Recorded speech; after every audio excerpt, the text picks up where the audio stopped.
funny.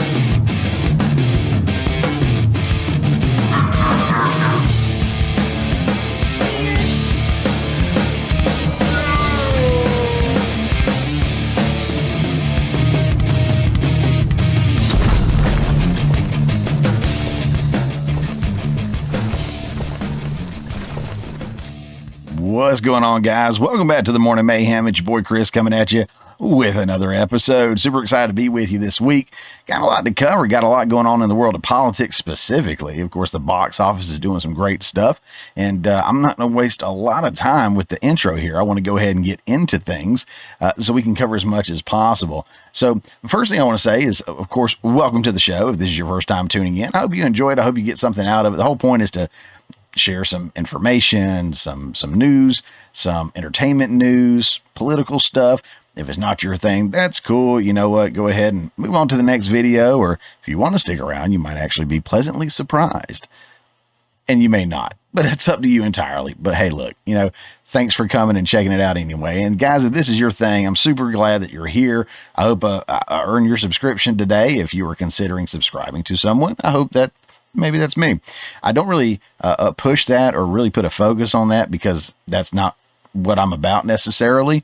But as someone who's getting pretty close to monetization, that's a pretty cool thing. So once I hit 1,000 subs, everything else, as far as YouTube goes, everything else is checked off the list. So once I hit 1,000 subs, that opens me up for full monetization. I'm already at kind of like a phase 1 where I can get like super chats and stuff like that, which we'll get into in a second.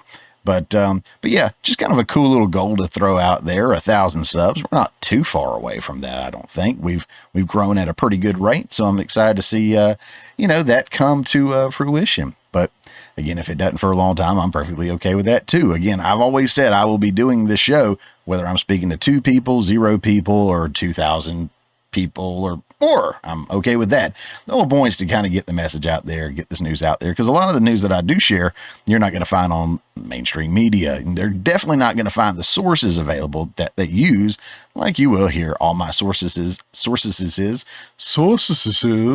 like Worcestershire sauce. All my sources will always be linked down in the show notes below. You can always check behind me, make sure I'm not skipping over anything or leaving anything out or putting my own personal spin or bias on there. So I do encourage you to do that and check behind me and your other favorite content creators, commentators, or whoever, whatever you want to call them. Another thing I want to share with you guys too is I didn't have a goal out there to hit 500 subs on YouTube, 50 subs on Rumble. And we surpassed that like a while back. And I've been saying for a while that I owed you guys a live stream because I was going to do a live stream. I was going to do them independent. I think what I'm going to do is do a joint live stream, and I'm going to use the Rumble Studio platform that they have set up. It's I want to say kind of still in the beta mode of testing, so to speak. And I've got people that I do stream with that are really giving it a good go. And I'm excited about that. And some that just do not like it at the moment. But the only way it's going to get better is with time and with people, getting in there and using it. So excited about doing that. So I'm starting to narrow down kind of the details of everything, what I'm going to use, how I'm going to do it, what platforms I'm going to be on. So I will be on Rumble and I will be on YouTube when I do it. Not 100% on the format though of how I'm going to go about it, but I am pretty sure that I know when I will do it. That is going to be the first Monday of September and maybe the first Monday of every month going forward. First Monday of September is September 2nd, which happens to be Labor Day, of course. So if you're out and about that evening, I don't know the exact time that we're going to do it yet. Stay tuned for that. Follow me on my socials. I'll definitely be posting more on that for when we're going to do it, what guests we're going to have on, probably tease a little bit of what we're going to talk about, which heaven only knows with some of the people I already know that I'm going to have on to the show. But yeah, I'd say probably around 9 p.m. Eastern time is usually when it's going to be. But going to look at doing it the first Monday in September. And again, possibly the first Monday going forward, just to kind of get my toes wet into the world of live streaming. I've been on other people's shows several times, really, really enjoy it, but I've never hosted my own. So this will be a first for me. So if you enjoy what I do, hopefully you'll tune into that. And again, you can follow me on my socials. All those are linked down in the show notes below, but it's pretty much simple. At My Morning Mayhem. Whatever platform you're on, it's at My Morning Mayhem. X, Rumble, YouTube, Facebook, whatever, at My Morning Mayhem is pretty much going to take you straight to me. So follow me on any of those and I'll fill you in on more information as it comes. So going ahead and getting into today's rundown, what we're going to talk about. So we're going to have one of our segments back on the show called Get Woke, Get Broke. We're actually going to mention or compare and contrast rather some get woke, get broke mentality versus don't get woke and get rich. Hollywood edition. Okay, so we're going to talk about that a little bit. Speaking of Rumble and X and the socials down here, Rumble and X are actually teaming up to take on big tech advertisers. There's a huge movement going on with that. It's a huge deal, and you're not going to get that story really in any mainstream media outlet. So, I'm going to talk a little bit about it. Other folks have been talking about it. So this is a huge story. So I'm going to talk some about that in just a little bit. You're going to want to stick around for that one. Election 2024 update. Kamala Harris picks her running mate. You probably already heard some of that. I may try to come with a slightly different perspective, which is what I try to do on this show. So we're going to talk about that a little bit. And sticking with politics, Trump and Harris. When we get in a debate, what kind of debate are we getting? Is someone scared? We'll talk about that more shortly. But first, let's talk about our very first story, and that is the squad is falling. The clique of ignorant, useless, but loud Democrat leaders known as the squad just lost their second member. If you're not familiar with who I'm talking about, here's a great reminder of the hypocritical and narcissistic member in question.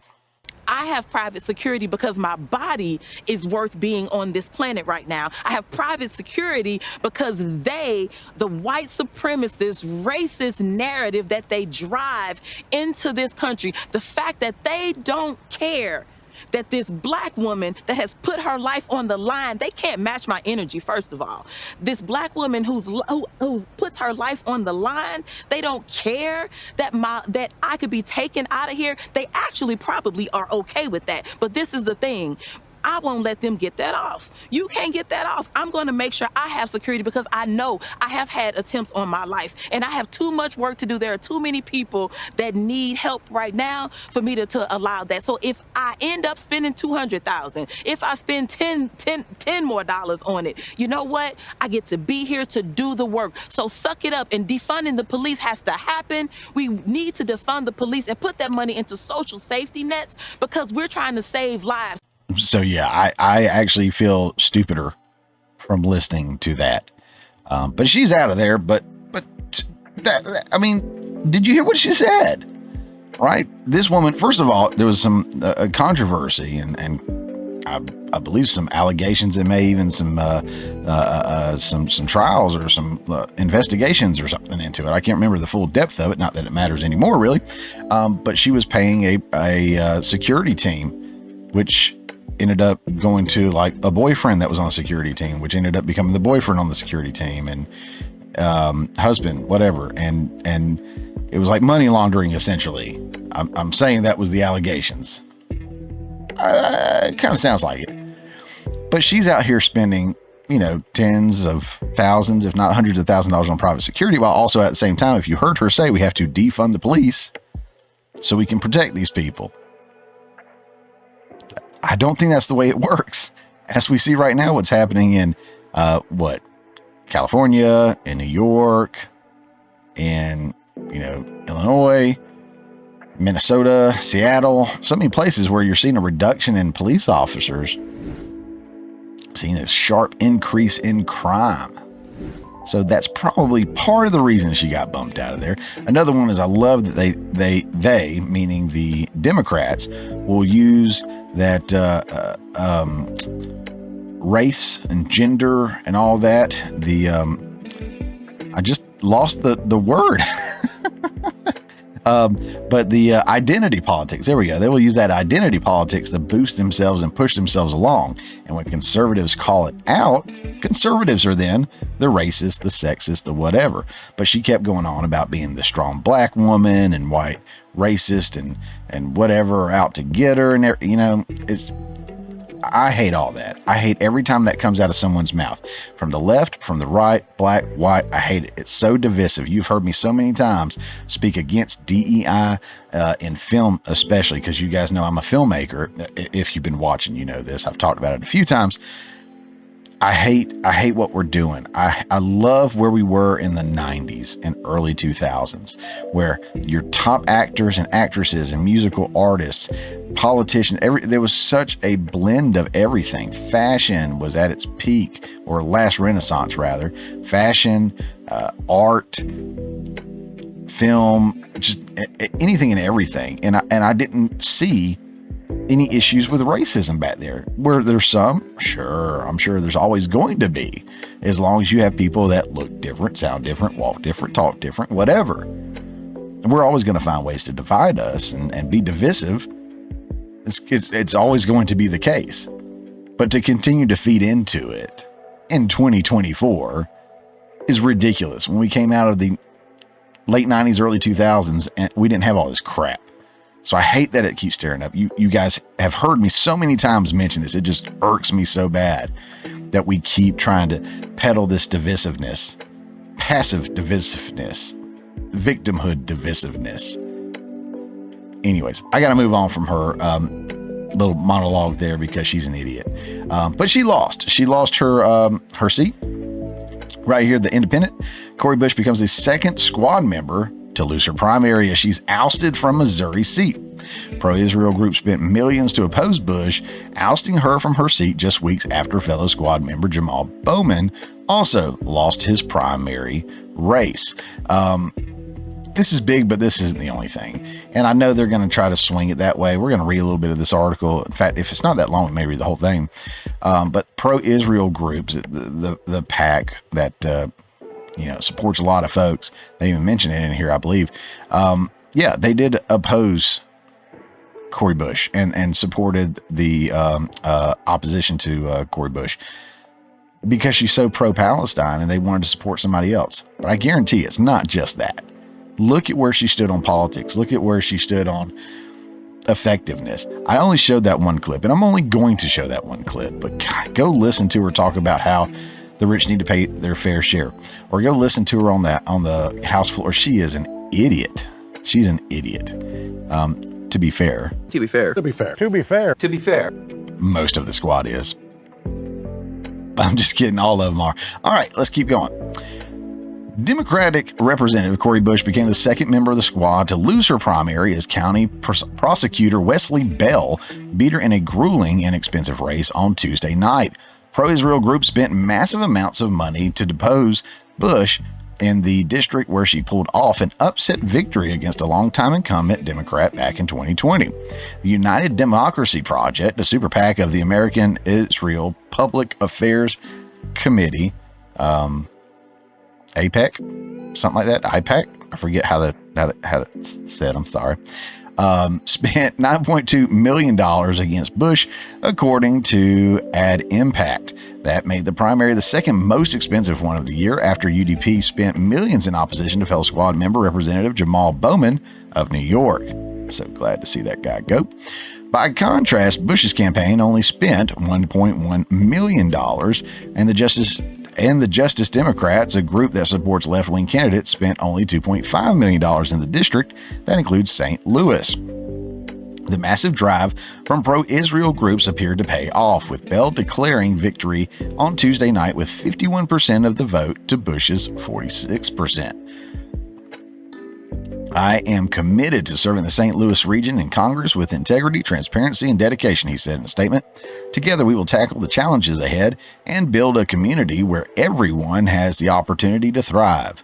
Bush, meanwhile, vowed that whether I'm a congresswoman or not, I am still taking care of my people.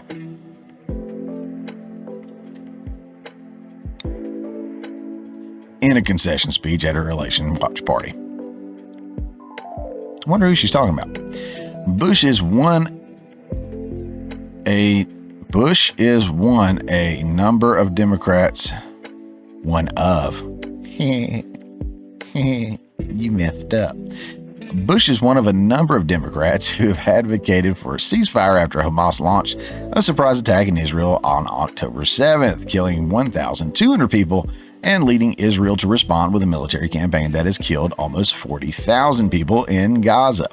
She and fellow Democrats boycotted Israeli Prime Minister Benjamin Netanyahu. Can I stop right there for a second?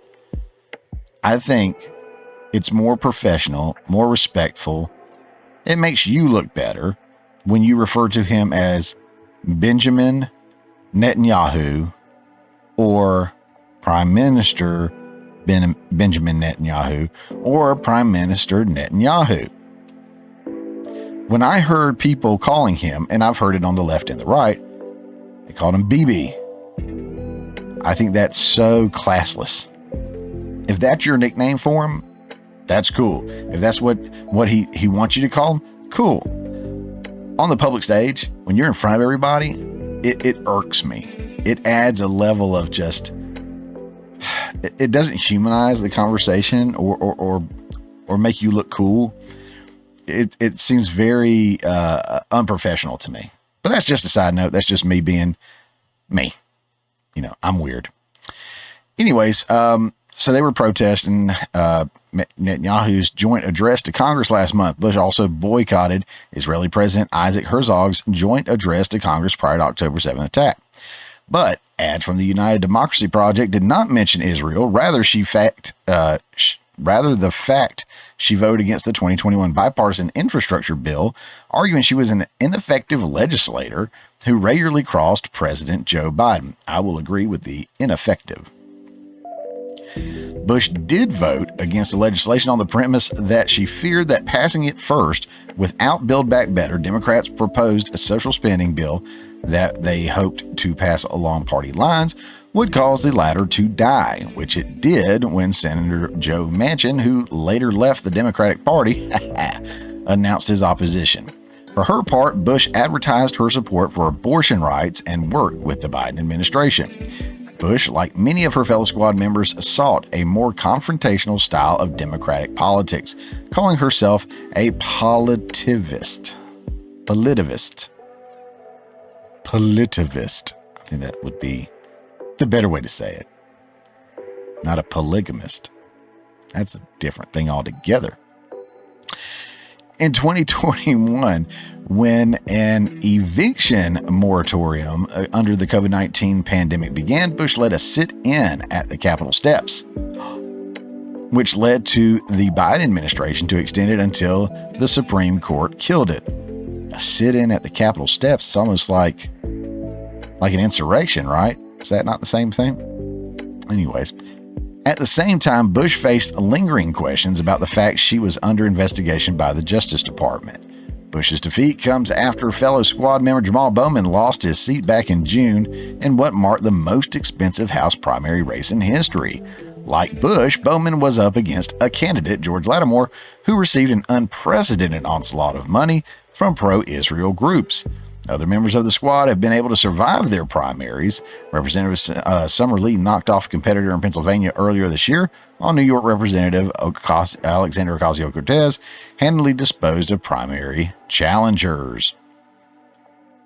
Well, folks, it is a sad day for the squad. They have now lost 2 members of the squad. I'm sure there's technically more than these 6, but these seem to be the main members to me, and maybe Lee is one too. I don't know, but I do want to showcase those guys right now and give the proper send off to both Jamal Bowman, because we have not done that, as well as Cori Bush. So to these guys, want to give a Morning Mayhem goodbye. Hello, darkness, my old friend. I've come to talk with you again. From us at the Morning Mayhem, goodbye and good riddance. Now let's talk about Get Woke, Go Broke. Woke. Woke. Woke. Woke. Woke. Everything woke turns to okay? So I did talk about the massive success of Deadpool and Wolverine last week. and already starting off to a great start at the box office. It continued to roll. I still haven't gone and seen it yet, and I'm dying from all the hits I'm getting on social media from the spoilers. It's just spoiler city, man, and I've been trying to avoid them. I've probably got most of them already spoiled for me, which kind of sucks, but I heard it's still going to be a good watch. So I will go check it out. Just hadn't gotten around to it yet. I was going to go see it last weekend. That didn't work out. And I was thinking about maybe going and seeing it this weekend. But actually this weekend, excited, me and the wife were heading up to go see Nick DiPaolo. Nick DiPaolo is a comedian that I remember watching him when I was younger, back when Comedy Central actually played stand-up comedy. They had Lounge Lizards and so many other shows on there. It's where I saw Mitch Hedberg, Colin Quinn, Dave Attell, Nick DiPaolo, the incredible, what was his name? The Amazing Jonathan. Just so many great, talented comedians. And Nick was great. And he's a northern dude, New Yorker guy, I guess he is. And he actually lives in Savannah, Georgia now, which is about an hour and a half away from me. So that's pretty cool. So he's a Georgian. We accept him. We like us some Nick DiPaolo. So gonna go head up and see him this weekend. So that's what I'll be doing. If you're not familiar with Nick DiPaolo, definitely go look him up.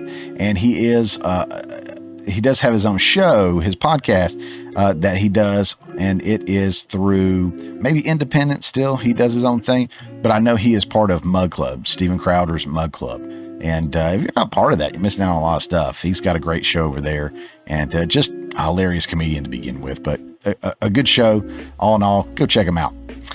Anywho, back to this one. I do have to give a shout out to Ryan Kennel of RK Outpost.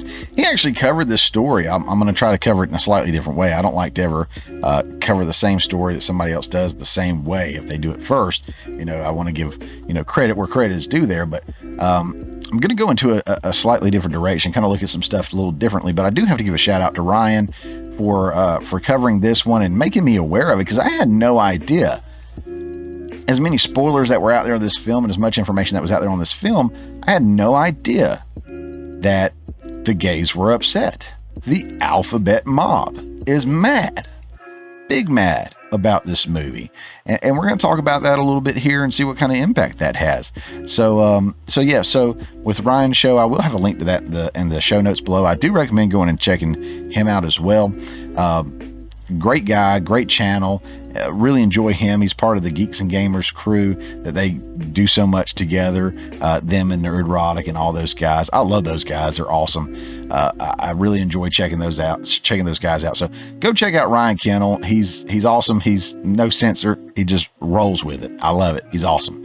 But yeah, so I had no idea the alphabet mob was upset about this, but what we're going to see right here are a few headlines that cover some of the stories that are coming out of the backlash, and all the reference are going to be available down the show notes below of who wrote them. You can go read them and check them out. Make sure I'm not taking stuff out of context, but look at some of these headlines here. Gay jokes in Deadpool and Wolverine spark backlash among LGBTQ plus movie critics. Deadpool and Wolverine's constant gay jokes leaves Marvel fans completely divided. That's an interesting one to hold on to in the back of your mind as we continue on this trail. That are the fans completely divided over this? We'll see in a minute. Deadpool's obnoxious gay panic humor is a tiresome schoolyard taunt. Now, I did leave it cut that way so you can see who wrote it, because that is just the definition of masculinity right there, folks. Deadpool and Wolverine's marketing blitz is one long gay joke. They're here. Almost. They're queer. Maybe. They need a new joke. You need new writers. Deadpool and Wolverine's 5 most boring homophobic jokes. Deadpool and Wolverine's repeated frat boy gay jokes spark backlash from LGBTQ plus fans. So that's going to be the other one. So backlash from the LGBTQ plus fans and Marvel fans completely divided. So with all that turmoil and divisiveness and anger and everything that's involved with all that, especially from the alphabet mob, I mean, I wonder how the film is ultimately doing. Oh, look at there. Hollywood Reporter, box office, Deadpool and Wolverine lands 6th biggest opening of all time with $211 million. Makes R-rated history.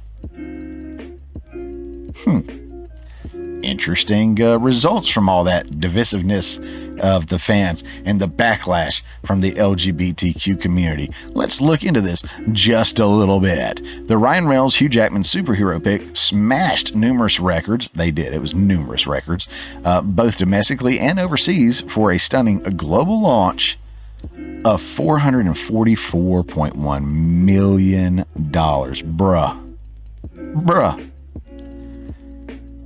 I've got to go see this freaking movie. Wolverine was my favorite X-Men character. He was my favorite Marvel character, actually. I didn't get into Marvel with the Spider-Man and all that stuff. I got into Marvel with the X-Men, the animated series, and Wolverine, by far my favorite. Second was probably Gambit, and I know he's in this. I wish I didn't, but I know he's in this. Anyways, moving on.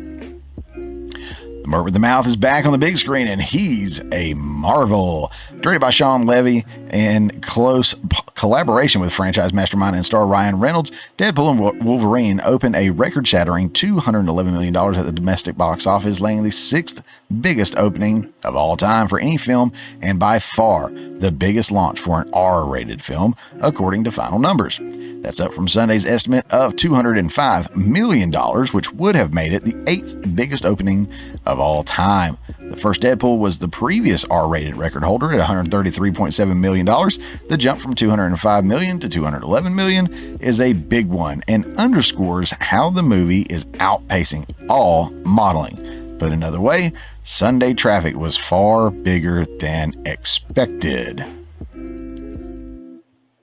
Deadpool 3 also shattered records for an R-rated pick on a global scale, opening to $233.1 million internationally from 55 materials market for a worldwide start of $441.1 million, up from Sunday's estimate of $438.3 million. Among additional records domestically, the film is the top opening ever for Reynolds. Levy, is it Levy or Levi? I'm going to go with Levy. I don't know. And co-lead Hugh Jackman, and the 4th biggest superhero launch. It's also the top July opening, as well as the biggest launch since Spider-Man No Way Home in December 2021, when the Sony Marvel pick opened to $260.1 million domestically. Globally, it's also the biggest opening since No Way Home, after passing up Avatar: The Way of the Water on Sunday, and it pushed Marvel's MCU past the $30 billion mark in combined worldwide ticket sales, further solidifying it as the top grossing franchise in history. That includes movies distributed by Sony, Paramount, and Universal versus just Disney. So, yeah, it's a huge hit. Knew it was going to be a huge hit. Excited about it being a huge hit. But it's almost like the alphabet mob and the divisiveness of the fans it's almost like it had no impact on it whatsoever at all. So either it's based off of reality, what they're saying is based off of reality, and these people have no power, or it's a manufactured lie. Okay?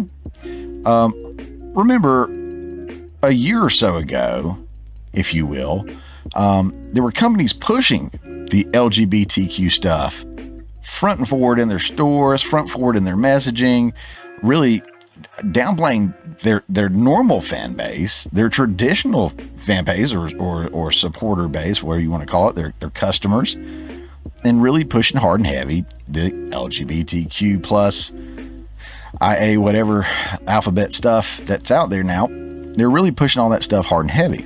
Well, they got a little backlash from what the media would call far-right conservatives, or just even conservatives. What's interesting to me is that you can talk to so many people that were disgusted by the direction that some of these companies were going in, and they will tell you straight up, like, I'm not a conservative. I just don't like it. But that's what's wrong with the media and these folks that are pushing all these agendas is they want to push everybody over here to this bubble and say, if you don't like this, you're far right. If you don't agree with this, you're far right. if you're not like this, you must be a conservative. That's why when you see people on the Democrat ticket that are far left, they consider them just moderate left. Moderate. And anyone who's right of far left is far right. But that's another game they play. We'll talk about that some other time. But I do remember, if you do, what happened when people pushed back. Just a couple of reminders right here. Bud Light boycott likely cost Anheuser-Busch InBev over $1 billion in lost sales. Bud Light falls to number 3 beer in U.S. following Dylan Mulvaney boycott. Of course, remember, this is all because of the Dylan Mulvaney stuff. You had the marketing exec person coming out there and saying they were trying to get away from the college frat person. They want to, expand. They want to get away from that old scene and stuff. They were the number 1 beer in the U.S. They dropped to number 3, lost over $1 billion in sales. I'd say significantly more than $1 billion. I'd have to get an updated number. I don't know how accurate that is. It does say February of this year, but I'd imagine they've probably lost more than that. And then don't forget about Target when they were pushing all that satanic stuff, that tuck stuff, the really weird stuff that they were pushing out there, not just the LGBTQ stuff, but all this other craziness that to me kind of goes along with it. But Target loses $10 billion in 10 days as stocks fall following boycott over LGBTQ friendly kids clothing. So let's say those articles are right about the LGBTQ people being upset about Deadpool and Wolverine. Let's just say that that's right. Let's just say that, I don't know, the fans were divided over the gay jokes and stuff. Let's say all that is accurate. What do these numbers show you? They have no power, right? They know how to use a keyboard. They get on X or they get on their social media and they bitch and they moan. And that's it. They're not the ones out there spending the money. It's the people that you're offending. The normal people that are tired of all this crap being pushed down our throats. We're the ones going out there to the theater. We're the ones going and shopping in your stores. We're the ones drinking your beer. But you're pushing us away to get some check marks of people who don't even spend money on your product. That's if those headlines are true. The other option is those are manufactured headlines meant to divide us even more. I believe there's probably a little bit of truth to both of them, to be honest with you. But just keep that in mind. And when they do come towards the conservative far right people, or as I like to say, normal people who are just tired of it, and they push us away, I mean, look at what happens. We don't speak with our keyboards and our mean-spirited letters and our threats and stuff like that. We actually do something. We quit shopping at your stores. We quit subscribing to your streaming services. We quit buying your beer. And we hurt you in the wallet. We hurt you in the stock market. We hurt your status as being the number 1 beer down to number 3. For those of you that don't know, that is a significant drop. I know it's just, they dropped 2 spots. No, it is a significant drop. When you think about what it takes to move from 1 to 2 or 2 to 1, it's huge. We see who's more impactful and who isn't. Despite what Kamala says, it doesn't always pay to be woke. We have to stay woke. Like, everybody needs to be woke. And you can talk about if you're the wokest or woker, but just stay more woke than less woke. Yeah.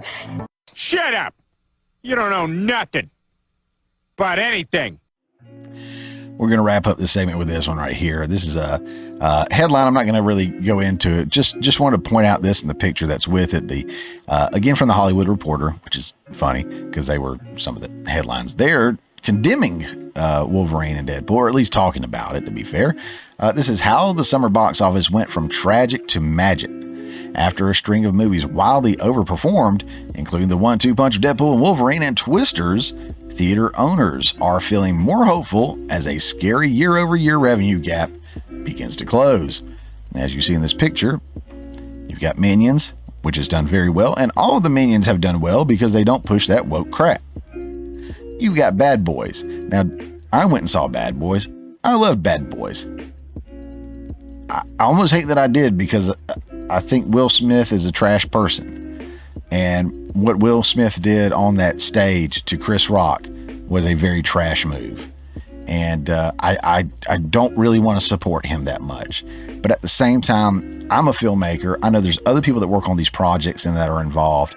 And there is an art and there is a suspension of disbelief when you watch the film.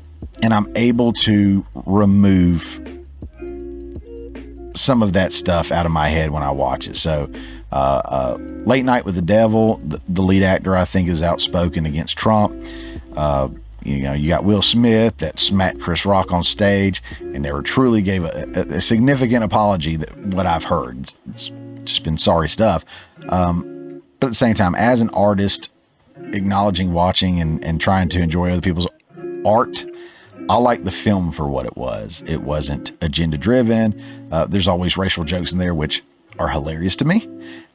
Whether it be between, black folks or a black and a white person or other multiracial folks, doesn't matter. I think it's funny because I think racism is funny in the sense that it's stupid. I think it's stupid. I've mentioned this so many times before. Racism is stupid. Have fun at making fun of it. That's all. It's good stuff. Good stuff. Of course, you got Deadpool right there with the Deadpool and Wolverine. Killing it at the box office. And then Inside Out 2. I saw that one too. So my little girl went and saw Minions with my folks. So I haven't seen it, unfortunately. Probably won't catch it in the theaters, but we did go see Inside Out 2, and that was an absolutely phenomenal film. I did a review on that if you're interested in checking that out, and I thought it was great. There's I guess questionableness there on maybe there was a little bit of a certain love interest or something like that, but it wasn't really presented that way. And I didn't take it that way. Some could, maybe, but that is the ambiguousness of art. That is the beauty of art. Some of it is left to our own interpretation. And far be it for me to try to pigeonhole, these artists and say this film was this or was that or can't be this or can't be that. I think they can be different things for different people. So out of these films that are shown here, I've seen half of them and enjoyed them. Thought they were fantastic. Love that there's no agenda in there. Love that they're back to making art. And hopefully they've learned from this and they make some freaking art and quit trying to push the agenda down our throat.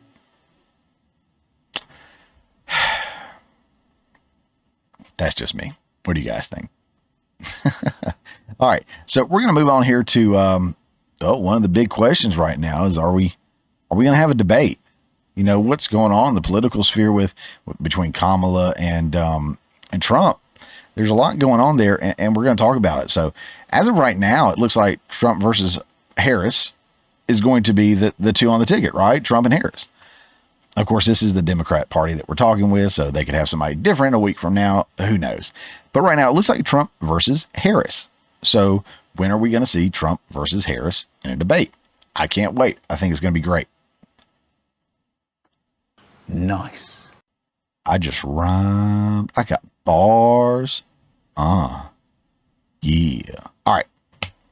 Boom. Pow. All right. I'm not Kevin Hart. But anyways, I'm ready for a debate. Are you ready for a debate? I think you are. So Trump and his platform against Harris and her, I don't know what her platform is. Her and her identity politics, I guess. But more on that later. As of right now, the media will have you believe that Trump is too scared to debate Kamala. Here's what's up. He debated Joe on CNN, right?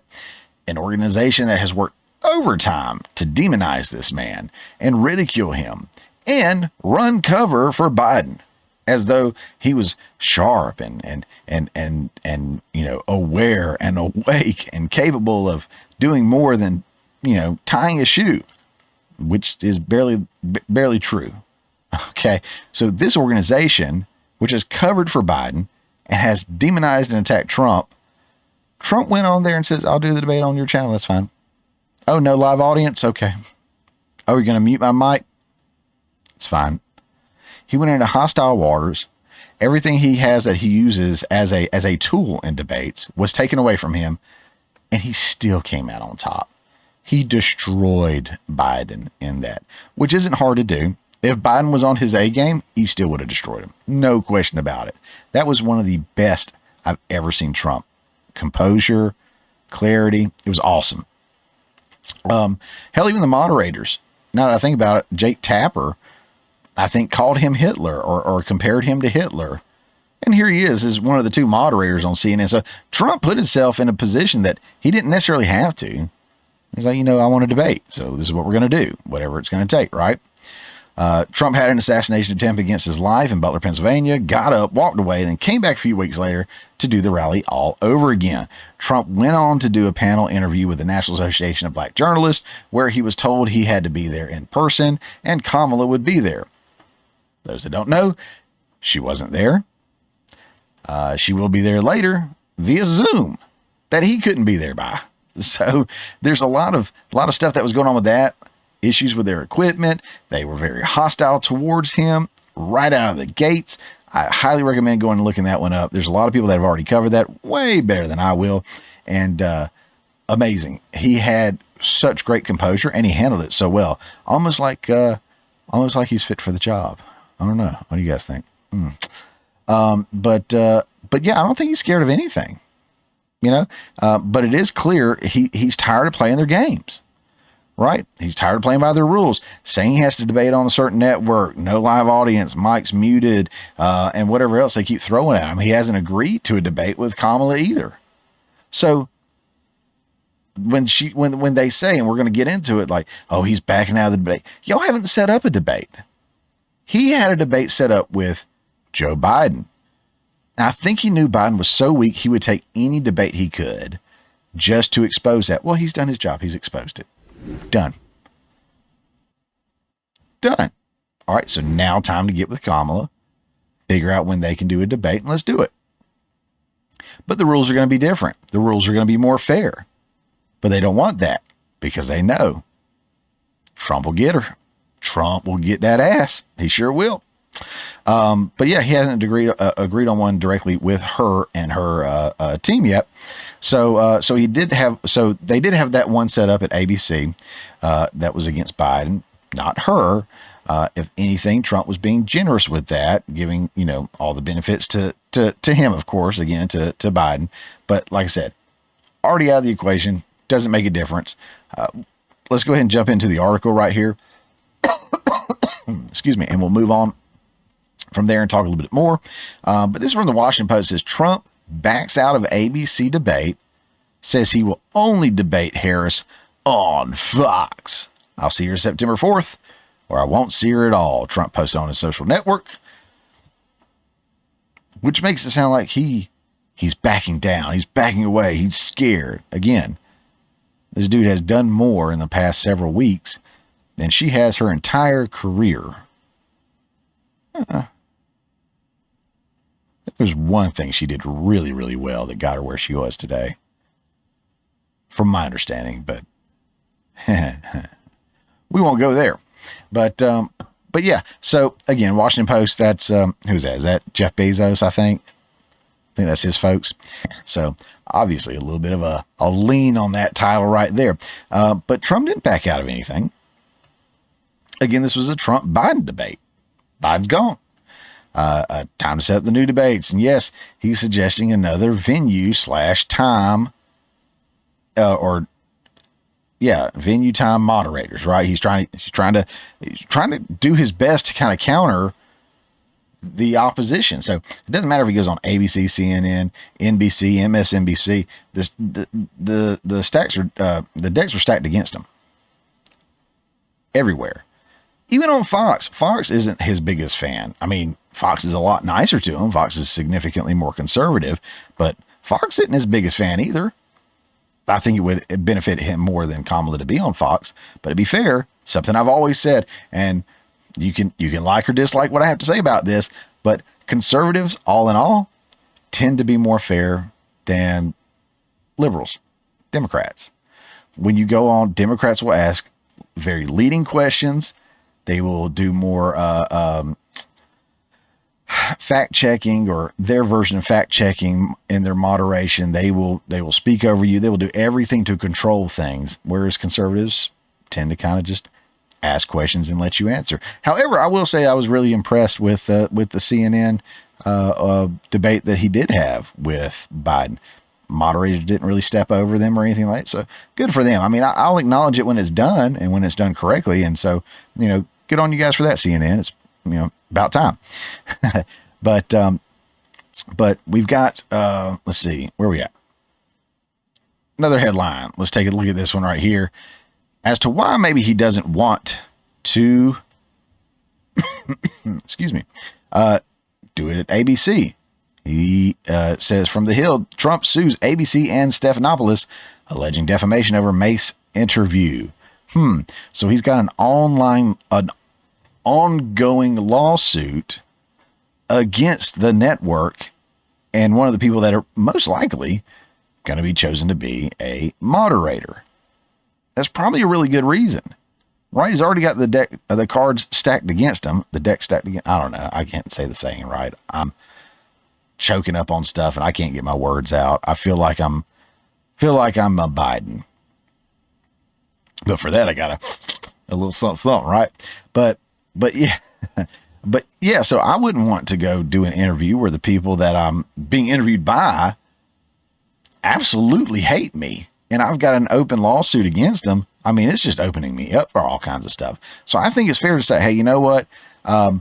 Let's not do ABC. Let's go somewhere else. In fact, let's go to Fox and kind of even things out. I did a left-leaning media source last time. Let's do a right-leaning one this time and see if we can't work things out. Now, Fox isn't perfect, but it gives them a better shot at fairness. Understand that. Did Kamala jump on the opportunity to debate Trump? Did she say, you know what, Donald, I'm going to debate you anywhere, anytime, kind of like he said to Biden? Did she do it? Did she do it? Spoiler alert. No.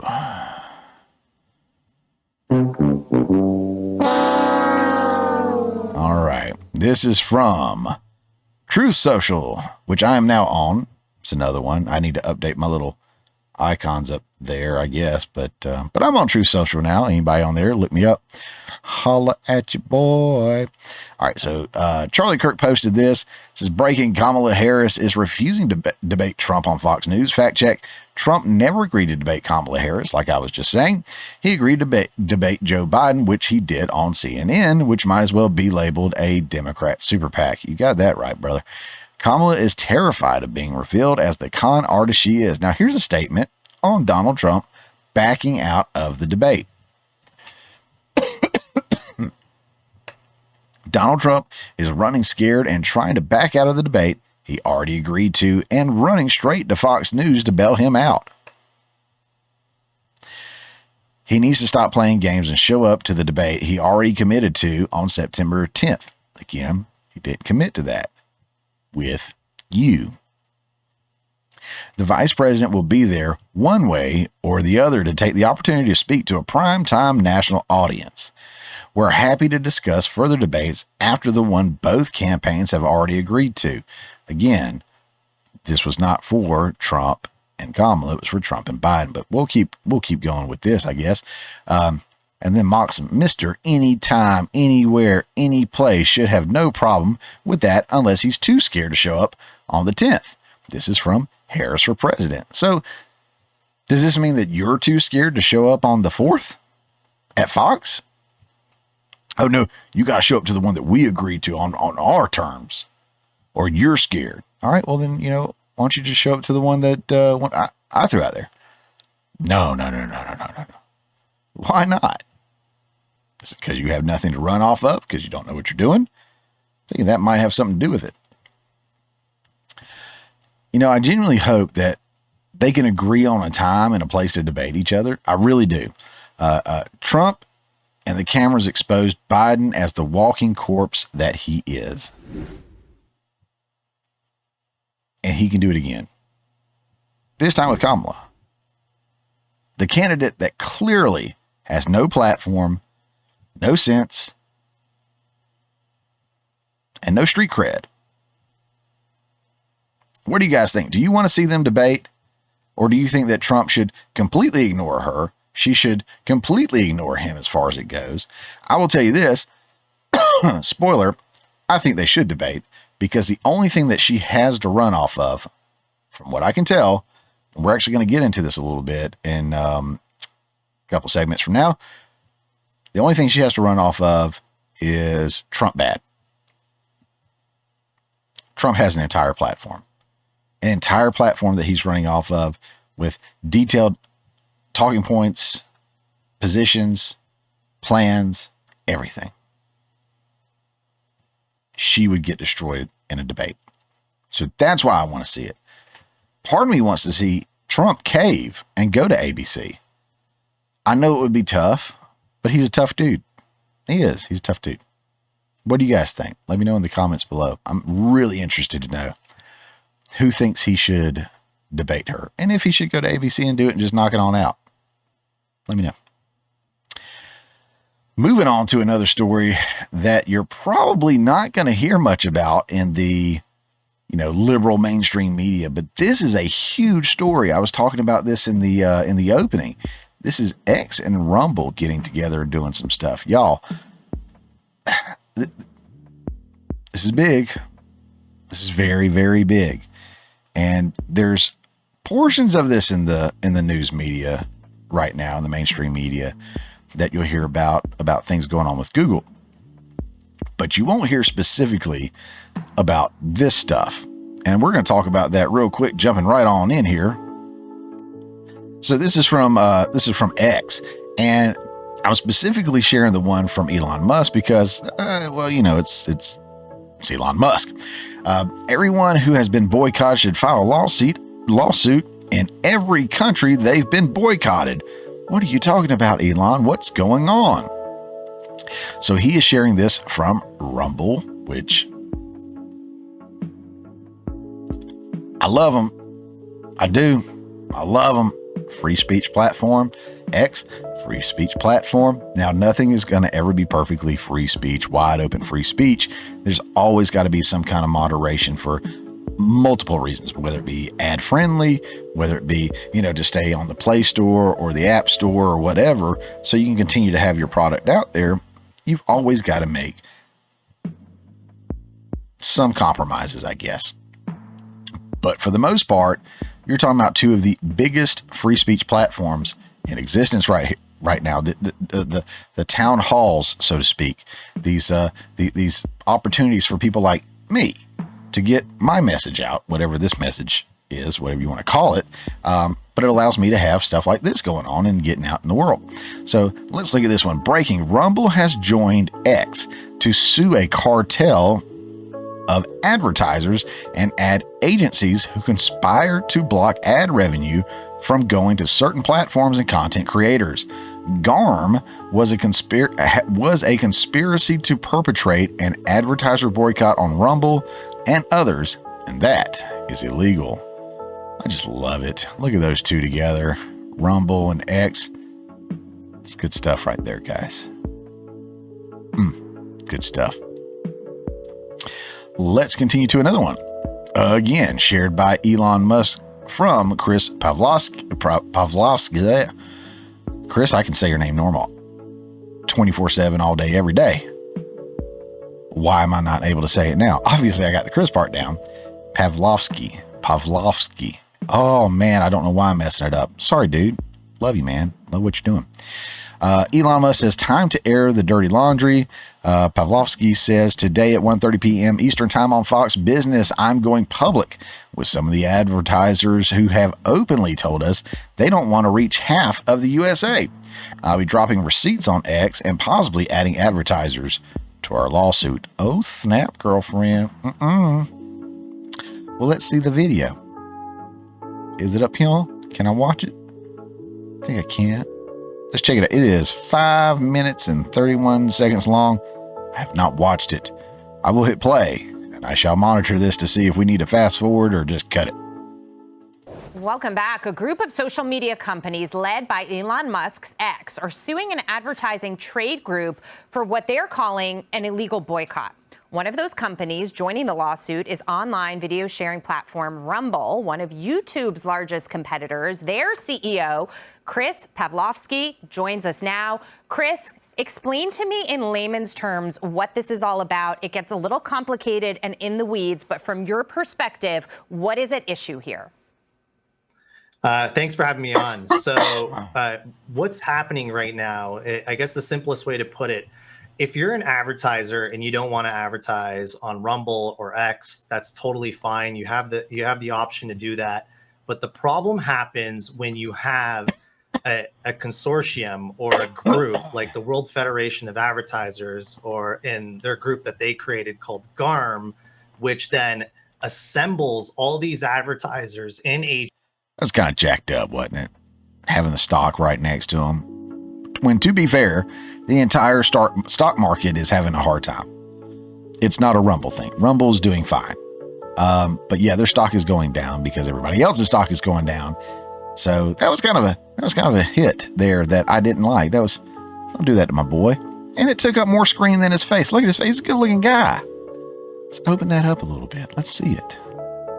Agencies, which creates a huge amount of power for these for GARM to basically instruct these companies on whether or not and how they want to deploy brand safety standards. So what happens here is once you have a huge consortium that creates a monopoly across all the big ad budgets that dictate a brand safety standard, they then can now discriminate against certain voices on other platforms. If they don't like what some speech might happen on Rumble or X, they can say, we're not going to touch that, which then causes advertising rates to go higher because now they're only accessing a certain portion of the market, and then drives higher prices for their shareholders and their brands. This harms the advertisers, the shareholders. It creates higher fees for the agencies, and also harms Rumble creators and Rumble viewers in the Rumble platform. Chris, I get why you don't like it, and I think it's foolish for these companies to avoid platforms like Rumble or X. Yeah. But I don't understand how it's illegal. Tell me why this is a legal. All right, so this will be good.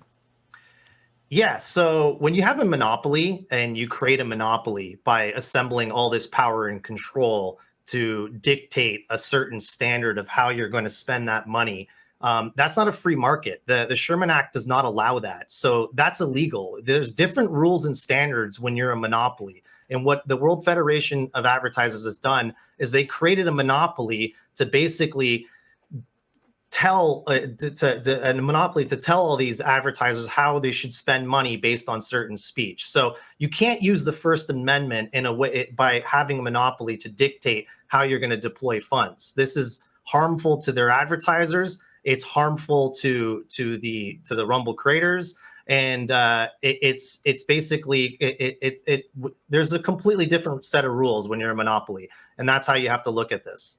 They've monopolized the ad budgets. Speaking of monopolies, the landmark antitrust case that we were looking at, I believe it was on Monday, is the big DOJ's case against Google, really effectively calling them a monopoly in that ruling, and sort of the next. And they are. I mean, think about Google, right? Don't get me wrong. I like Google to a degree for what the products that they provide are great. I mean, I know it's like, oh, they're getting your data. Oh, they're biased and stuff. Yeah. And I like to use alternative platforms, as you have noticed. But I like the idea behind the technology, right? You got search engines, you got browsers, you've got even operating systems, you got cell phones that all run off of it. I mean, it's a really good system that they have in place, and it works very well if you can forgive, some of the political stuff and the agenda stuff that they push out there. But yeah, I mean, it's absolutely, I mean, think about it. I mean, Google controls anything that goes on. Basically, half the phones out there are Android, the other half are Apple. And if you don't appease the Google gods, you're off search engine results, you're off YouTube results, you're off the Play Store, your app doesn't work, whatever. There's so many ways they can control that. Apple is the same way. not as big as Google, and as far as the whole overall picture goes, I don't think. Operating system, phones, their app store, sure, but not a lot of people are going to Apple to do searches and stuff like that. You know, Google is kind of the king as far as that goes. So yeah, it's absolutely a monopoly. I don't think we're going to play any more of this video. We'll go ahead and go to this next tweet or X or whatever you want to call it. But I think you get the point here. Yeah, Google has gotten too big for their britches, and they're utilizing the advertisers to hurt their competition. And Chris Pavlovsky, see what I did there? I got it, nailed it. Chris, hit me up, buddy. We'll talk. But Chris over here, he's calling them out. Look at this post right here. Both, I guess that's Diego or Diageo. not gonna work here anymore. Both that and Dunkin' Donuts want us to drop S. Crowder. Who was that? Steven Crowder. One of their biggest shows on their platform. One of the biggest, if not the biggest, conservative show out there. Phenomenal.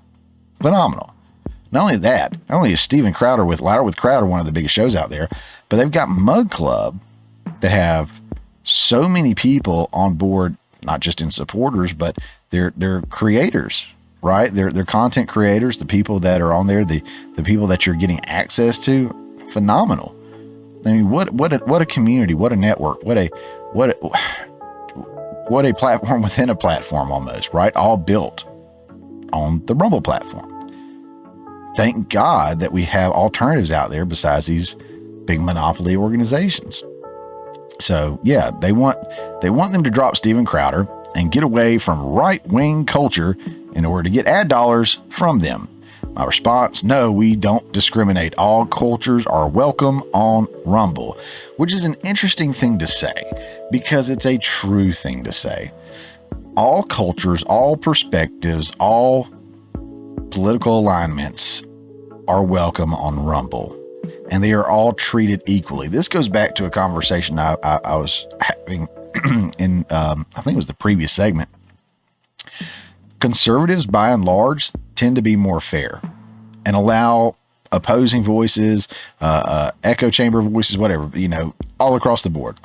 Liberals seem to only like voices that sound like theirs, people that look like them, situations that match what they want. Like they have to have it their way. And that's what we're seeing. And again, you got conservative folks. Again, I've only hit like the phase 1, so to speak, of monetization on YouTube. And I was approved for it pretty quickly. I mean, things were going really smoothly. And then I've got an old video that got hit with not a strike, but it was a community warning or whatever you want to call it. They took the video down. So now I'm up under the microscope more, and I am a conservative channel. So with that and being an election year, I can only imagine the scrutiny my channel is going to be under on YouTube. That's why I am on these alternative platforms. And when I do go live, which I mentioned in another segment, hopefully first Monday of September will be my first live stream. My plan is to go live on YouTube and Rumble both. And then I will probably drop YouTube and continue streaming on Rumble to talk about the less, googly friendly stuff.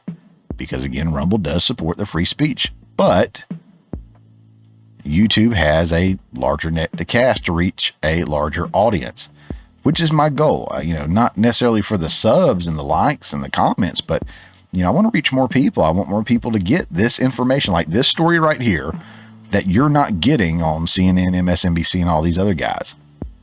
Unless you're watching folks like me, Third Relify, The Washcast, Steven Crowder, of course, the Quartering. There's several in this hemisphere that are doing it, but if you're not watching us, you're not getting this news. And that's why it's important to watch us and support us in any way that you can. And again, all I ever ask is if you like the video, give it a like. If you want to share it, comment, subscribe, whatever. I don't need your money. I'm not asking for your money. I'm not, want you to, put up billboards in your community to support my channel, anything like that. If you like what I do, support me in the free stuff, the likes, the subscribes, whatever, and tell your friends. That's cool. And guess what? If you don't want to do that, that's fine. You're still welcome back here as long as you want to come.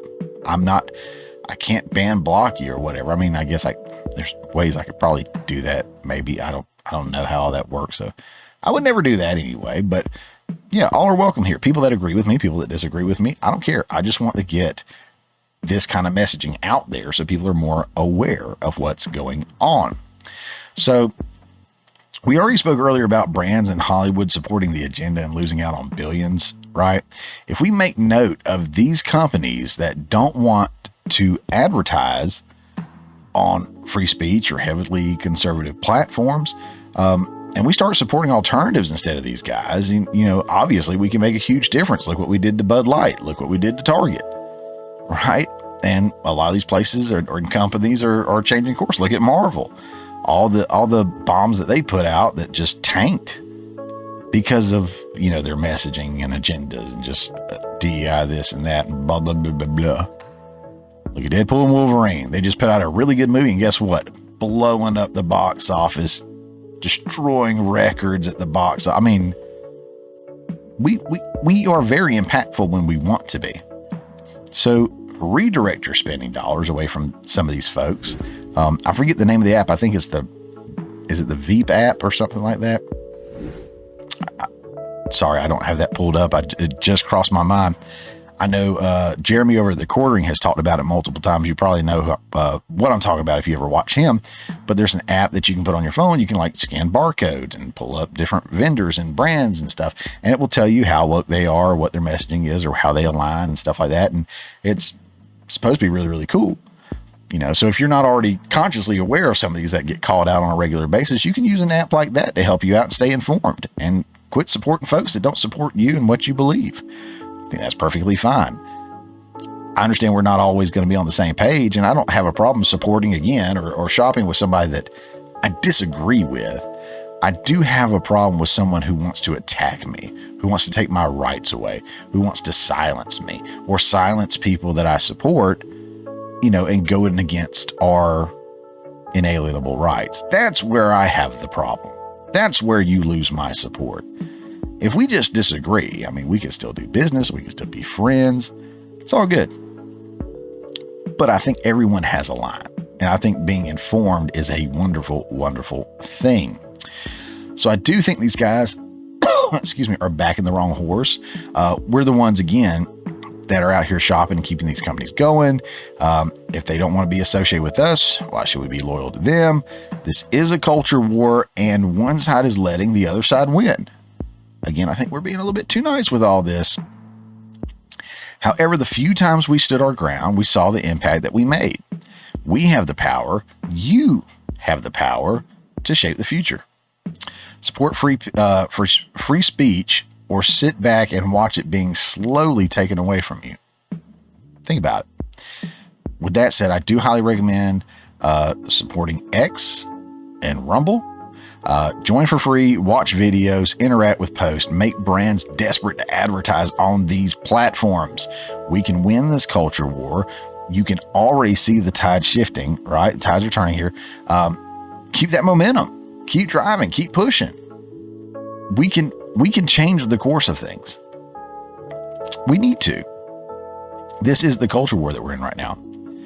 Again, I don't ask you to do this often. But when I do break up this show into the segments, and this segment comes out by itself, I do ask that if it struck a nerve and you can get on board with it, I do ask that you consider sharing it. It's free to do. It's easy to do. Share it with friends, share it with family, share it with somebody you think is going to get something out of it. We have to get this information out there. This is how we open people's minds. This is the true woke. This is how people truly are woke, by being educated or exposed to stuff they haven't been before. And we're not getting that from our news. We're not getting that from our politicians. We're not getting those from reliable sources. We're having to dig for it. You found me. You found Crowder. You found The Quartering. You found Third Relify. You found, all these guys. Help other people find us. We're trying to do our best. I promise. I'm not trying to mislead anybody or take advantage of anybody. I'm just out here trying to spread this information.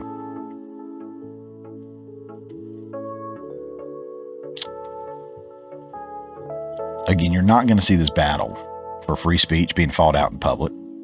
That's the whole point. You're not going to see it being fought in the public. It's going to be fought in the shadows.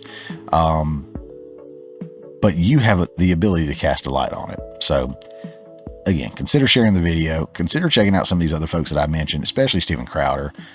Does a great job over there. And yeah, I'm really excited about the direction that we're moving in. What do you guys think? Last segment for the show today. Super excited about this one. Got a lot to talk about.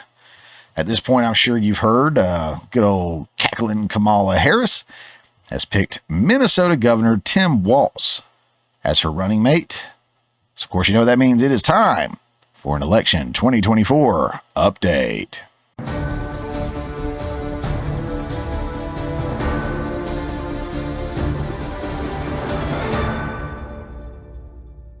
All right, so over here at NPR, we got Harris taps Minnesota Governor Tim Walz as her running mate. Yeah, him. More on him in a bit. For more than, let's see, blah, blah. Yeah, don't care. St. Paul, Minnesota, Tim Walz, the second-term Minnesota governor with a folksy demeanor, has gained a spot on the Democratic ticket as Kamala Harris's vice presidential choice. Former high school geography teacher and National Guard veteran helped greenlight a slate of progressive policy priorities in Minnesota. As a governor, a coach, a teacher, and a veteran, he's delivered for working families like his, Harris wrote in a statement. We are going to build a great partnership. So I want to kind of hold up right here. Hold up right here. Let's look at that last one again. Where's it at? As a governor, a coach, a teacher, and a veteran.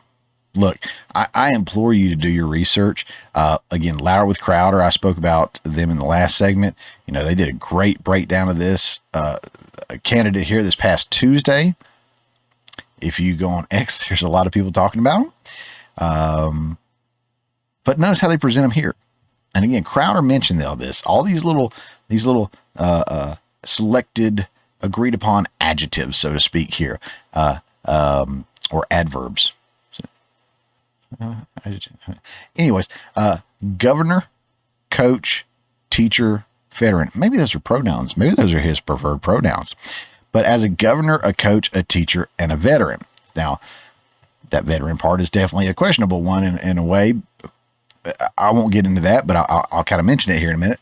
But that's what loving. He's a real person. He's this and that. And then up here, it says that he helped greenlight a slate of progressive policy priorities in Minnesota. But if you go and you listen, they keep playing down how progressive he is, and he's more moderate. You know, this is a moderate candidate. It's not a progressive candidate. But they continue to call out the progressiveness of this man. And if you look up anything about him, you will find he is significantly progressive. But again, notice how they present them. Those are the talking points. I'll be the first to admit that we as conservatives, you know, on the conservative side, we'll gloss over his good works. We do that. And everybody does that. If you like a candidate, you point out all the good, kind of forgetting some of the bad. You know, we're like, oh, well, I got to justify it this way and that way and blah, blah, blah. I mean, let's be real. If you dislike a candidate, you're going to just call out the bad and you're going to overlook the good. This is true on both sides, but I will say that we definitely do that as well. On the conservative side, I do it as well too. But he's done some good things. I'm not going to knock him for the good things he's done. He's done some good stuff for kids in that state. He's done some terrible stuff for kids in that state. You know, it's a ticks for task kind of thing. It's what are you going to do? You know what I mean? I'll give him praise on things that he does well. I'll criticize him on the stuff he does wrong. I do the same with Trump. I'm definitely not a never Trumper, but I'm not one of these people that's like worshiping the ground the man walks on. I've got issues with him. I've spoken about him before. I will speak about him again. And if he becomes president, which, dear Lord, I hope so. If he becomes president again, I will be criticizing stuff that he does, good and bad. I promise you. I guarantee you. And if I don't, you can unsubscribe. You can trash me in the comments, share me with all your friends, and say I'm the worst human being on earth. I try to call it like it is. May not always get it right. I may miss some stuff, but I do my best. But you know what? He's got an uphill battle with his record for tampons in boys' bathrooms, approved sex changes for minors, stolen valor. That's a good one to look up, guys. It's a good one. Stolen valor, or the accusation of stolen valor. All that and more. Kind of gives him an uphill battle. I don't think a lot of times vice presidents help a ton, but they can hurt a ton. So it'll be interesting to see what bringing him on the ticket does. We won't get into all the stolen valor and all that stuff. Like I said, we won't get into all that on this show, but do some homework yourself. Check it out. I think you're going to go down some rabbit holes. You'll find some stuff and be like, I had no idea. But that's the beauty of it, right? Today, I just want to point out a couple of things about this ticket. Remember, we had Biden. I don't know if you guys remember that. Biden was the presidential nominee, but he backed out. So, yeah, remember when Biden backed out of the 2024 race? Pepperidge Farm remembers. Exactly. Right here from Politico, this is when he addressed the nation. You know, Biden is passing the torch to unite our nation. One of the things he said in that always kind of struck me and a little odd, a little funny. I still have it highlighted. Oh, look at there. I got it highlighted. The best way forward is to pass the torch to a new generation. That is the best way to unite our nation. Joe Biden's 81 years old. 81 years old. Kamala Harris is 59. Let's call it 60. She'll be 60 in November, right? So Kamala is 60. Tim Walz, 60. So, you know, an 80-year-old man passing it down to someone 20 years younger certainly qualifies as the next generation from his. I don't know if I'd call it a new generation. I guess it's a new generation in a sense. I guess every generation is a new generation, but it's not like the new generation. It's not a young generation. Look, don't get me wrong. 60 is not 80 by any means, but I kind of want to point this out because this is something, especially lately after seeing Biden, a lot of people are talking about. 60 is still pretty close to that age of retirement for most people. So we're putting somebody in office to serve 4 years. That's going to go in right before or right around that age of retirement. They're going to get out, you know, maybe around there or maybe shortly after there, about, you know, age of retirement for most people. Is that the best person to have in office? Now, I know you're going to say, well, what about Trump? What about Trump? Well, these are our options right now. Don't get me wrong. I would love a younger candidate. In fact, that's one of the things I look for when I vote locally, which we'll talk about later. But yeah, I think the older you are, the more out of touch with society and the common man that you are. The longer you've served in politics and in that private sector there, the more removed you are from, you know, the normal human being that you're supposed to be representing. So these are all things that I kind of think about and look at when I'm looking at all this. As a side note, don't you just love, I'm looking here at Waltz's picture. Don't you just love, after all the identity politics played by the left, Kamala Harris chooses an old white guy to help her out? Just saying. She could have picked somebody younger. Could have picked a female. Could have picked somebody of color. She picked an old white-haired white guy. I just think that's kind of funny. Especially after all the identity politics and everything that's been thrown out there. And that continues to get thrown out there by that side that we get criticized for calling out for some reason. I don't understand how that works. I don't get it. Anyways, we haven't really heard much of Kamala since getting anointed as the nominee. I think, was it a week away or something like that is when they solidify that. But I mean, I'm assuming it will be her at this point. But we haven't heard much from her. I know she just did a rally this week with Waltz, but not much was said. If you go back and watch it, it's a lot of nothing being said, which is pretty much what Kamala runs off of. A lot of word salads and nothing being said and not answering questions. She's really good at the not answering questions part. And by really good, I mean really, really bad. She's not really good at it at all. She's not really good at much of anything. Well, that's not true. I heard she was good at something. That may have boosted her career, but that beside the point. But what is their platform even? Right? What are they running off of? What do they stand for? So, all she does is provide a word salad of nothingness, laughs, and she blames Trump. Every time she opens her mouth, that's all that comes out. She is not a woman of substance. Maybe her website can shine some light for us because we're not getting anything out of her. What's it say on ye old website here for Kamala Harris? Okay, if I go to KamalaHarris.com. Guys, the link will be in the description or in the show notes down below. If you want to have this experience that we're about to have, click on it. Go. So first you can get hit with, give me the money, which look, I get it. They all are like this: conservative, Democrat, president, congressman, city council. I get it.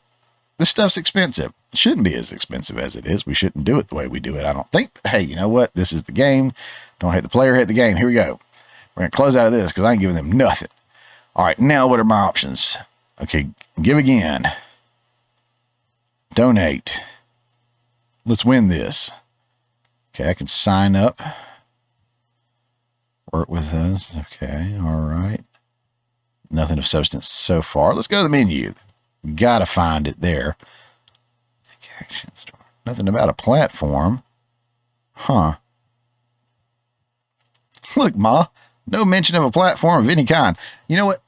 Maybe I'm wrong. I'm going to go to Meet Kamala Harris. Maybe she has something in there about what she stands for and what her ticket's all about. Meet Vice President Kamala Harris. Vice President Kamala Harris has devoted her career to fighting for the people. Okay. As the daughter of parents who brought her to civil rights marches in a stroller, she was inspired to tackle injustice from an early age. She took that mission to county courtrooms, the California Attorney General's office, the United States, and the White House. Now she is running for president of the United States to continue protecting our freedoms, delivering justice and expanding opportunity so that every American can not just get by, but get ahead.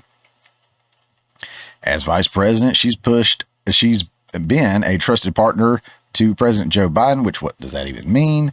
And their work to take on the powerful, blah, blah, blah, blah, blah. You didn't do anything. You were a waste. Yeah.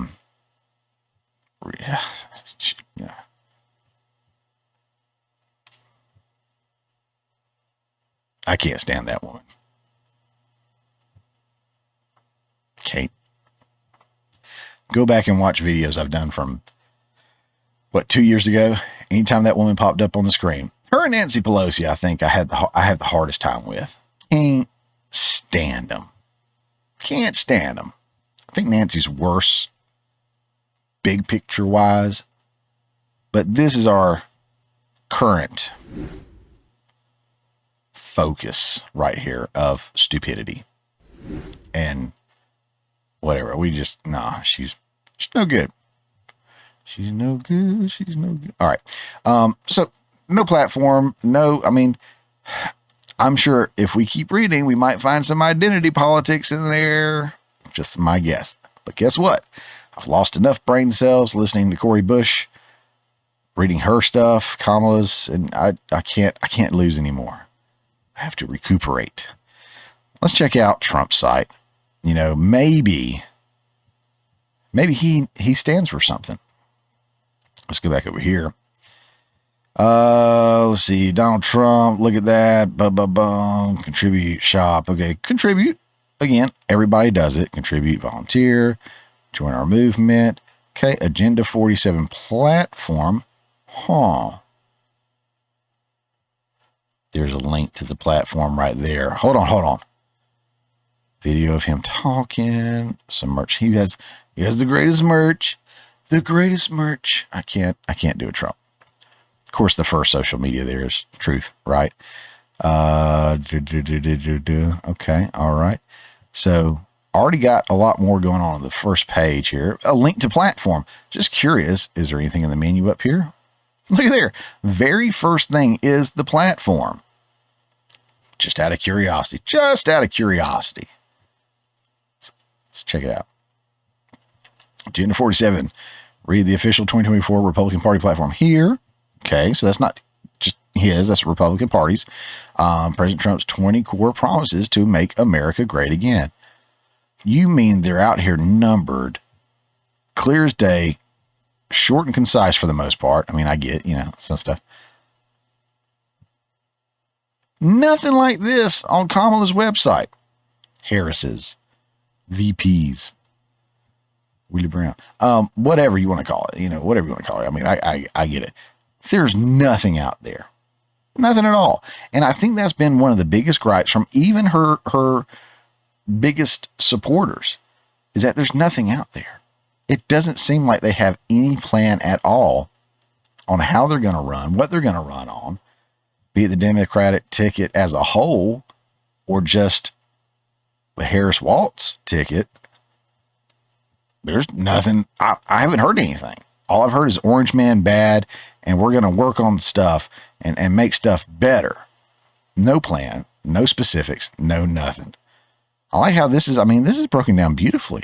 Look at it. Some people say I have the best website. Some people say I have the best plan.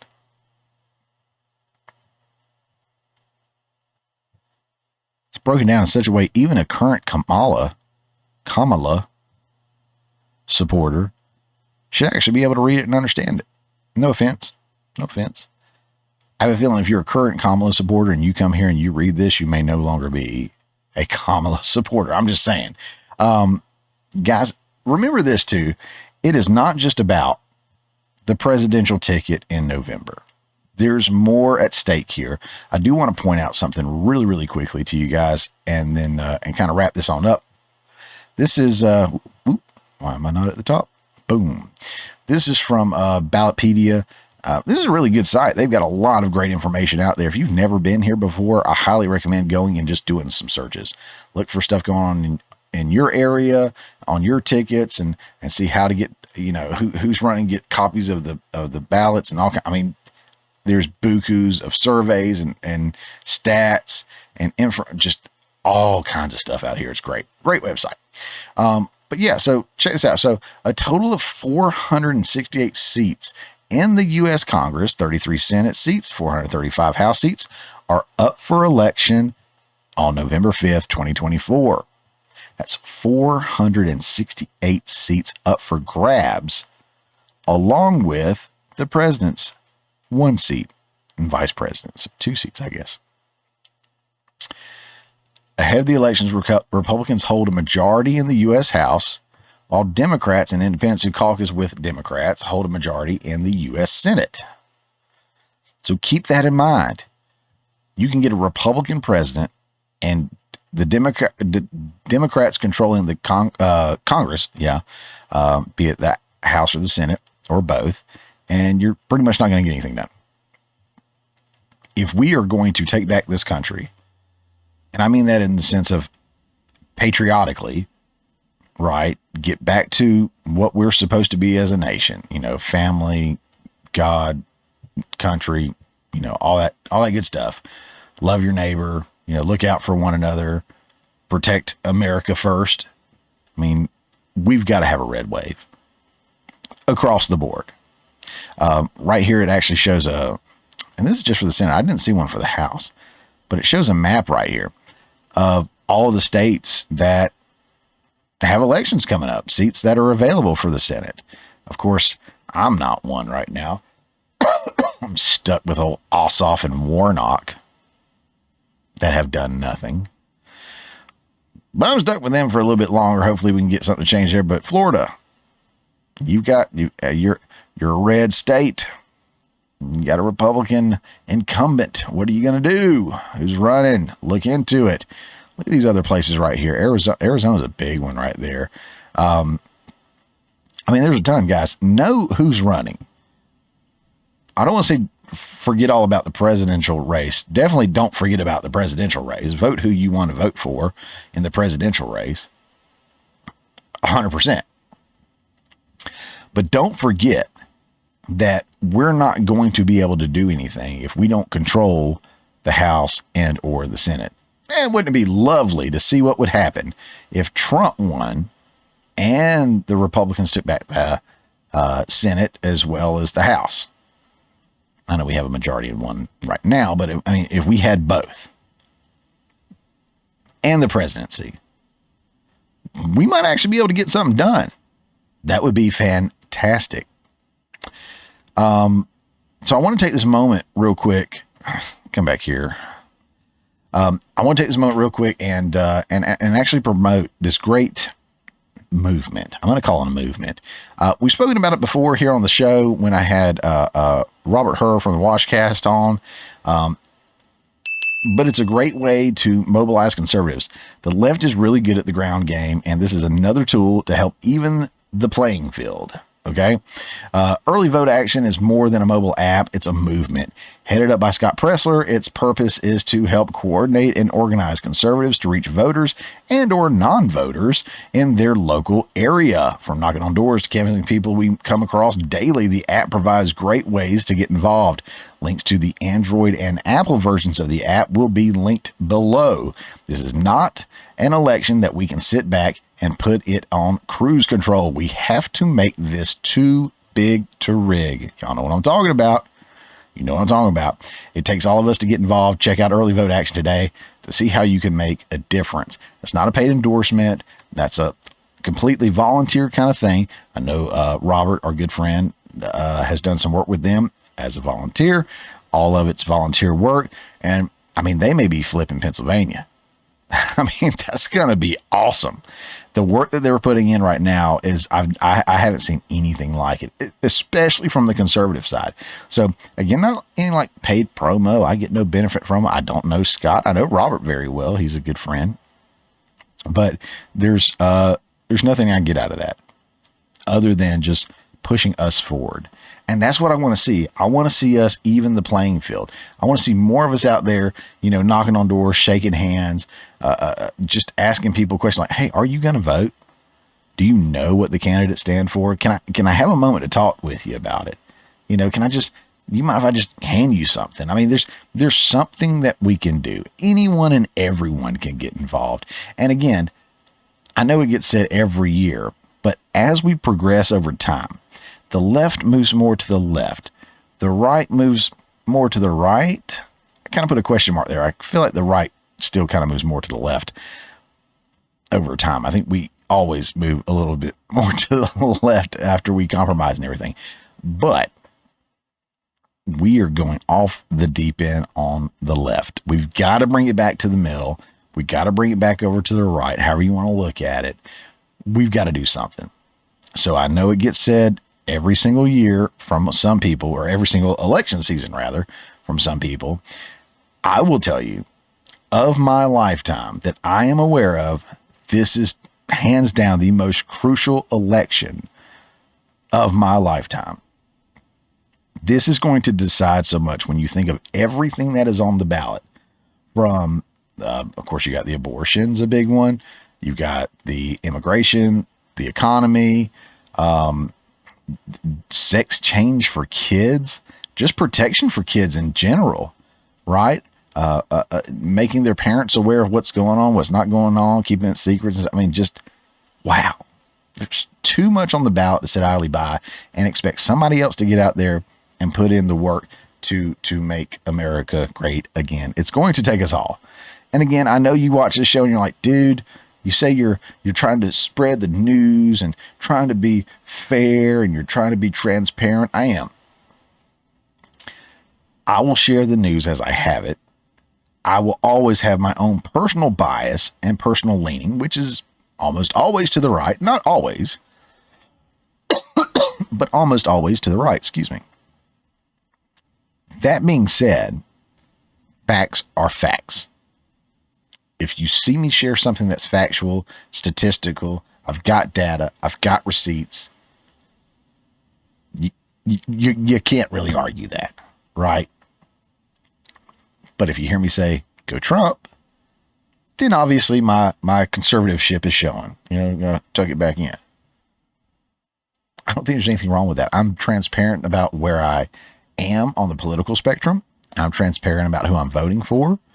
But at the same time, if you're here and you do not support anything that I've said, I still hope that you've watched and you've taken something away from this that is going to benefit you in life, in the election, in your decision-making process or something. I hope you've gotten something out of this at this point. If not, you've wasted quite a bit of time. I get it yapping. I don't know when to quit. But I'm glad you're here and I hope you enjoyed it. Guys, that's the show. I mean, that's everything. I covered a lot today, and I hope you got something out of it. Just remember that we do our weekly shows 10 a.m. Friday mornings on all these platforms that you see down below. And you can find me on any of them at My Morning Mayhem. That's at My Morning Mayhem. Pretty much all across the board is what you're going to have to look for to find me. I'm not hiding. I'm easy to find. Come find me, follow me, all that good stuff. We'll also be cutting up the segments as we usually do and release those as morning nuggets throughout the week. So again, if any of these segments check the box for you, like, oh man, I got to go back and watch that. You don't want to watch the full show again, that's fine. No hard feelings there. But the segments are going to be cut up. You can take that, you can share it, send it out to your friends, whatever. It's going to be little bite-sized pieces. So, have fun with that. But also as a reminder, my first official live stream that I will do, not participating with someone else, but my live stream. Now, I have some guests on with me, of course. That is planning right now to be the first Monday in September, which will be September 2nd. September 2nd, which is Labor Day. But I don't have any details yet as far as who's going to be on, what the format's going to be like, what time exactly. I'm thinking Monday, September 2nd in the PM. Probably around 9 p.m. Eastern Time is my best guess right now. Keep up to date with all that by following me on all the social medias. Don't forget to like, share, subscribe, all that fun stuff. And guys, we will see you on the next one. I order the club sandwich all the time, and I'm not even a member, man. I don't know how I get away with it. I like my sandwiches with 3 pieces of bread. So do I. Well, let's form a club. Okay, but we need some more stipulations. Yes, we do. Instead of cutting the sandwich once, let's cut it again. Hell yeah, 4 triangles. We'll position them into a circle. And in the middle, we will dump chips. Or potato salad. Cool, I can deal with that. Let me ask you a question. How you feel about frilly toothpicks? I'm for them. Well, this club is formed then.